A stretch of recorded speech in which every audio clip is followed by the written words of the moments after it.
ఎందుకో అనిపిచ్చిద్ది. ఇది ఎంతవరకు కరెక్ట్, రైట్, రాంగ్ అనేది నాకు తెలీదు. నేను అంత ఆలోచించడం లేదు.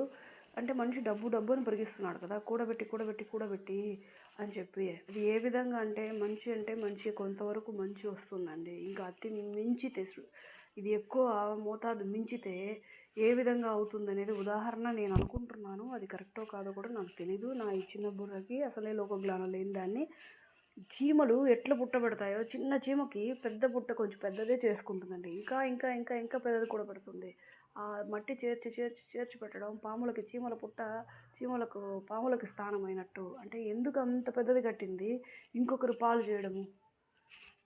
అట్లా అదే విధంగా మనం కూడా మన దీనికి తగ్గట్టుగా కొంచెం మనీ అనేది మన తాహతకి తగ్గట్టు ఒక ఎంత పరిమితి వరకు కావాలంటే అంత పరిమితి. దానికి మించితే మాత్రం అనర్థాలు తప్పవని చెప్పి నాకనిపిస్తుంది. అది మీకు చెప్పాలనుకున్నాను.